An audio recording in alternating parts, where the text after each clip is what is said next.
ചത്ത പച്ച, the ring of rowdies, ഒരു അടിപൊളി മൂവി. ഒരു 2 hours നമുക്ക് എന്റർടൈൻ ചെയ്ത് എല്ലാ എലമെന്റ്സും ഉള്ള ഒരു കിടിലം മൂവി. എന്താ കഥ എന്ന് പറഞ്ഞു കഴിഞ്ഞാൽ ജസ്റ്റ് WWE ആണ് ബേസ് ചെയ്തിട്ടുള്ള മൂവി. ആ ഒരു WWE നിങ്ങൾക്ക് അറിയാലോ, വേൾഡ് റെസ്ലിംഗ് എന്റർടൈൻമെന്റ് എന്ന് പറയുന്ന ഒരു TV ഷോ ഉണ്ടായിരുന്നു. അത് ഇപ്പോഴത്തെ കുട്ടികൾക്ക് അറിയായിരിക്കും, ഇപ്പോഴും ഉണ്ടല്ലോ അല്ലേ. പക്ഷെ പഴയ കാലഘട്ടത്തിലുള്ളവർക്കാണ്, ഐ മീൻ 90s കാലഘട്ടത്തിലുള്ളവർക്കാണ് ഇത് കൂടുതൽ എന്താ പറയുക റിലേറ്റ് ചെയ്യാൻ കഴിയുക. ബിക്കോസ് ഈ മൂവിയിൽ മെയിൻ എന്ന് പറയുന്നത് WWE ബേസ് തന്നെയാണ്. അത് WWE ബേസ് ചെയ്തൊരു പടം എടുത്ത് അങ്ങ് വെച്ചേക്കാണ് അവർ. അപ്പോൾ പിള്ളേരാണ്, പിള്ളേർ മീൻസ് നമ്മളെ ചെക്കന്മാരാണ് ഫുള്ള്. പിന്നെ ഒരു സർപ്രൈസ് എലമെന്റ്, അതിപ്പോൾ എല്ലാവർക്കും പറയാം ആരോ ഒരാൾ വരുന്നുണ്ട് എന്നുള്ളത്. ആ ആൾ വരുന്നുണ്ട്. പിന്നെ ഇതിൽ അഭിനയിച്ചിട്ടുള്ളവരെ നമ്മൾ പ്രത്യേകിച്ച് പറയണം. ബിക്കോസ് റോഷൻ ഇപ്പോൾ എന്താണെന്ന് വെച്ചാൽ ഓരോ ക്യാരക്ടേഴ്സ് റോഷൻ ചെയ്തു വരുന്ന സമയത്ത് എല്ലാം ഡിഫറൻറ്റും ആണ്, എല്ലാം ഒന്നിനൊന്നും ബെസ്റ്റ് ആയിക്കൊണ്ട് അത് ഇമ്പ്രൂവ് ചെയ്തുകൊണ്ടിരിക്കുക. ഓരോ ക്യാരക്ടർ വൈസ് ഓരോ മൂവി എടുക്കുന്ന സമയത്ത് റോഷൻ ആണെങ്കിലും ഇപ്പോൾ വിശാഖ് ആണെങ്കിലും അർജുൻ അശോകൻ ഓൾറെഡി ആ ഒരു ലെവലാണ്. ബട്ട് നമുക്ക് കൂടുതൽ ഇമ്പാക്ട് അർജുൻ അശോകനെക്കാട്ടും കൂടുതൽ എനിക്ക് പേഴ്സണലി കിട്ടിയിട്ടുള്ളത് വിശാഖിനെയും റോഷനെയാണ്, ഇവരുടെ ക്യാരക്ടേഴ്സാണ്. പിന്നെ ഈ മൂവിയിൽ ബാക്കി എല്ലാവരും അതിൽ ഒരുപാട് ഉണ്ട്. ഇപ്പം നമ്മളെ അവൻ്റെ പേര് ഇപ്പം എന്തായിരുന്നു, 1 second, ഇഷാൻ ഷൗക്കത്ത് ഉണ്ടല്ലോ, അവനും നല്ല കിടിലൻ അഭിനയമാണ്. മൂപ്പരും ഇതിൽ അടിപൊളിയായിട്ട് ചെയ്തിട്ടുണ്ട്. പിന്നെ ഈ മൂവിയിൽ ഇപ്പം ഈ മൂവി ഞാൻ പറഞ്ഞു ആർക്കൊക്കെയാണ് റിലേറ്റ് ചെയ്യാൻ പറ്റുക എന്ന് പറഞ്ഞു. അതായത് ഇപ്പോൾ 90s കിഡ്സ് വേണ്ട, 2K, ഒരു 2001, 2005, 2010 വരെ WWE എന്ന് പറയുന്നത് അത്രയും ഒരു ഭയങ്കര എന്റർടൈനിങ് ആയി പോയത്. പണ്ട് കാലത്ത് ഞങ്ങളൊക്കെ പറയുമായിരുന്നു WWE കാണുമ്പോൾ അത് ഒറിജിനലാണ്, ആ ഫൈറ്റ് ശരിക്കുള്ളതാണ്, അതായത് ഇതൊന്നും ഡ്രാമ അല്ല എന്നുള്ള രീതിയിൽ ഞങ്ങളൊക്കെ ഇതിനെ പറഞ്ഞു നടന്നിരുന്നു. പിന്നെയാണ് നമ്മൾ വലുതാവുമ്പോഴാണല്ലോ നമ്മൾ റിയലൈസ് ചെയ്യുക. പക്ഷെ ആ ഒരു കോസ്റ്റ്യൂംസ്, ആ ഒരു ആറ്റിറ്റ്യൂഡ്, അതിൽ സംഭവം ആക്ട് ചെയ്യുന്നതാണ്. ബട്ട് അവർ ആ ആറ്റിറ്റ്യൂഡ്, ആ ഒരു സാധനമാണ് അവർ ഇതിലേക്ക് കൊണ്ടുവരാൻ ശ്രമിച്ചത് ഈ മൂവിയിലേക്ക്.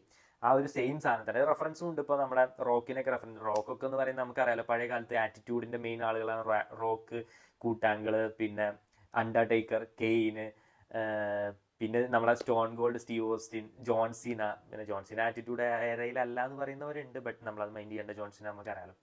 അപ്പോൾ അങ്ങനെ ഒരു മൂവി അതിൽ ഇൻസ്പയർഡ് ആയിട്ട് നമ്മളൊരു മൂവി ചെയ്ത് കഴിഞ്ഞാൽ എങ്ങനെ ഇരിക്കും, അതാണ് ഇപ്പോൾ നമ്മൾ ഈ തിയേറ്ററിൽ ഞങ്ങൾ വിറ്റ്നസ് ചെയ്തത്. പിന്നെ ഈ മൂവിയിലെ പ്രത്യേകിച്ച് ഒരു എലമെന്റ് എനിക്ക് ഫീൽ ചെയ്തിട്ടുള്ള ഇതിലെ ബാക്ക്ഗ്രൗണ്ട് മ്യൂസിക് കൊടുത്തതാണ്. അതായത് ഫൈറ്റ് സീൻസിൽ വരുന്ന സമയത്ത് വരുന്ന BGMs അത് ഭയങ്കര ഇമ്പാക്റ്റിംഗ് ആണ്. ഇമ്പാക്റ്റിംഗ് എന്ന് പറഞ്ഞു കഴിഞ്ഞാൽ അടിപൊളി ഇമ്പാക്റ്റ് ആണ് നമുക്ക് തരുന്നത്. കാരണം ആ ഒരു മതി മറന്ന് നമ്മൾ എൻജോയ് ചെയ്യാന്ന് പറയില്ലേ, ഇപ്പൊ എല്ലാവരും പറയുന്ന പോലെ തന്നെ ഒരിക്കലും ഈ മറ്റേ മൂവിയുടെ എന്താ ഇതൊരു സെൻസ് ഇല്ലാത്ത മൂവി, ഇതൊരു ഒരുമാതിരി മൂവി, കഥയില്ല, അങ്ങനെയൊക്കെ പറയുന്ന ഒരുപാട് ആൾക്കാരുണ്ട്. അങ്ങനെ ഫീൽ ചെയ്തിട്ട് ഈ മൂവിക്ക് ആരും പോകണ്ട. ഇത് അങ്ങനെ ഒരു മൂവിയല്ല. ഒരു ഇപ്പൊ എന്താ പറയുക, ഒരു 2 മണിക്കൂർ എൻജോയ് ചെയ്ത് പഴയ ആ ഒരു നൊസ്റ്റാൾജി ഫീൽ ചെയ്യണം എന്നുണ്ടെങ്കിൽ ഡയറക്റ്റ് ഒന്നും നോക്കാതെ ഈ ഒരു മൂവിക്ക് കയറിക്കോന്ന് ഞാൻ പറയുള്ളൂ. പിന്നെ ഇതിലെ വേറെ എലമെന്റ് എനിക്ക് ഫീൽ ചെയ്തത് എന്താ വെച്ചാൽ, എൻ്റെ പേഴ്സണൽ ആയിട്ടുള്ള അഭിപ്രായമാണ്, അത് നിങ്ങൾക്ക് എങ്ങനെയായിരിക്കും എന്ന് എനിക്കറിയില്ല. എനിക്ക് പേഴ്സണലി വാൾട്ടർ ഈ സിനിമയിലുണ്ടല്ലോ, നിങ്ങൾക്കൊക്കെ അറിയാം ആരാണ് അത് എന്നുള്ളത്. ഇപ്പോൾ മമ്മൂക്ക ഇതിൽ വരുന്നുണ്ട്. ഓക്കെ, മമ്മൂക്ക എൻ്റെ ഒരു അഭിപ്രായത്തിൽ മമ്മൂക്ക വരുന്ന ഒരു ടൈം നമുക്ക് ഭയങ്കര ഇമ്പാക്റ്റ് തരും. ഓക്കെ, മമ്മൂക്കാനെ ഇതിൽ ഇൻട്രൊഡ്യൂസ് ചെയ്യുന്ന ഒരു മൊമെന്റിൽ നമ്മൾ ഇപ്പൊ തിയേറ്ററൊക്കെ ഭയങ്കര ഒച്ചയും വിളിയും സെൻസ് ഫുൾ എന്താ പറയാ, ഒരു അടിപൊളി തിയേറ്റർ പൂരപ്പറമ്പിന്റെ ഒരു ഇഫക്റ്റ് ആയിരുന്നു. ബട്ട് മമ്മൂക്ക വന്ന് മമ്മൂക്കേനെ കാണിച്ചതിന് ശേഷം മമ്മൂക്കയുടെ ഡയലോഗ് ഡെലിവറി വേണ്ടായിരുന്നു എന്നൊരു ഫീലായിരുന്നു. അത് എനിക്ക് മാത്രമല്ല, ആ തിയേറ്ററിൽ ഉണ്ടായിരുന്ന എല്ലാവർക്കും ആ ഫീൽ ഉണ്ടെന്നായിരുന്നു എൻ്റെ ഒരു അഭിപ്രായം കേട്ടോ.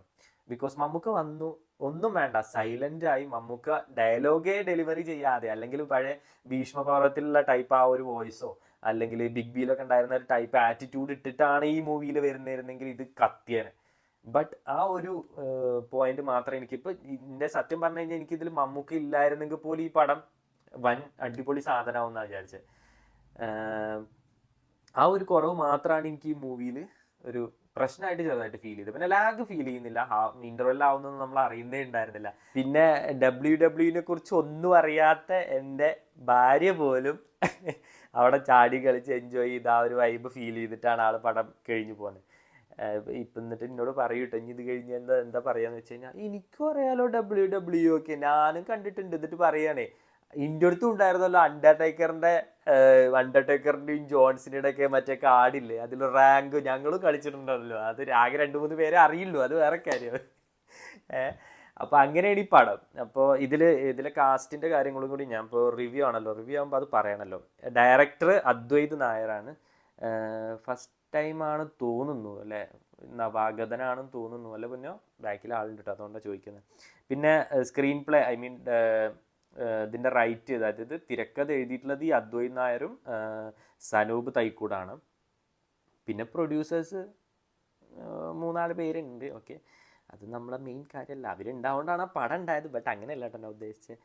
പിന്നെ ഇതിൽ റോസമ്മയായിട്ട് അഭിനയിച്ച ചെറിയൊരു കുഞ്ഞു കുട്ടിയുണ്ട്, അവൾ അടിപൊളിയായിട്ട് അഭിനയിച്ചിട്ടുണ്ട്.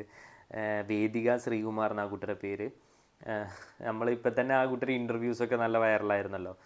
അങ്ങനെ ഇതിലെല്ലാവരും, പിന്നെ ഞാൻ പറഞ്ഞ ബി ജി എം ചെയ്തിട്ടുള്ളത് മുജീബ് മജീദാണ് തോന്നുന്നുണ്ട്. അതെ, മുജീബ് മജീദ്. മ്യൂസിക് ശങ്കർ ഇസാൻ ലോയ്, അങ്ങനെ ആരോ ആണ്. അപ്പോൾ എന്തായാലും അവരൊക്കെ കിടിലം വർക്കാണ്. നല്ല ബഡ്ജറ്റിൽ നല്ല രീതിയിൽ അത് എടുത്ത് വെച്ചിട്ടുണ്ട് മൂവി എന്തായാലും. അപ്പോൾ ഈ മൂവി എന്തായാലും കാണാം എല്ലാവരും. ഇപ്പോൾ ഈ ശനി ഞായറൊക്കെ, ഇനിയിപ്പോൾ നാളെ നിവിൻ പോളിയുടെ ഒരു മൂവിയും കൂടി റിലീസ് ഉണ്ട്. അപ്പോൾ എന്തായാലും എല്ലാ മൂവീസും എല്ലാവരും പോയി കാണുക. നമുക്ക് ഏറ്റവും ഒരു റിലാക്സ് ചെയ്യാൻ പറ്റുന്ന ഏറ്റവും നല്ലൊരു വേ ആണല്ലോ ഈ മൂവീസിന് പോവുക, ഒരു ഔട്ടിങ് അങ്ങനെയൊക്കെ. ഒന്നും എക്സ്പെക്റ്റേഷൻ ഒന്നും വേണ്ട, ജസ്റ്റ് ഒരു മൂവി പോയി കാണുന്നു, ഒരു 2 hours എൻജോയ് ചെയ്യുന്നു, അത്ര മാത്രം ആലോചിച്ച് ഈ ഒരു മൂവി പോയി കാണുക. എന്തായാലും കണ്ടിട്ട് എല്ലാവരുടെ അഭിപ്രായം പറയാം.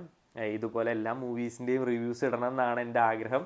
ഞാൻ ട്രൈ ചെയ്യാം. പിന്നെ സ്റ്റാർട്ടിംഗ് ആണ്, അതിൻ്റെ പ്രശ്നങ്ങളുണ്ടാവും, അപ്പോൾ ക്ഷമിക്കുക. എനിവേ, എൻ്റെ വീഡിയോ ഇഷ്ടപ്പെടുകയാണെങ്കിൽ എൻ്റെ ചാനൽ, ഞങ്ങളുടെ ചാനൽ സബ്സ്ക്രൈബ് ചെയ്യുക, ലൈക്ക് ചെയ്യുക, കമൻറ്റ് ചെയ്യുക, ഷെയർ ചെയ്യുക. Thank you so much.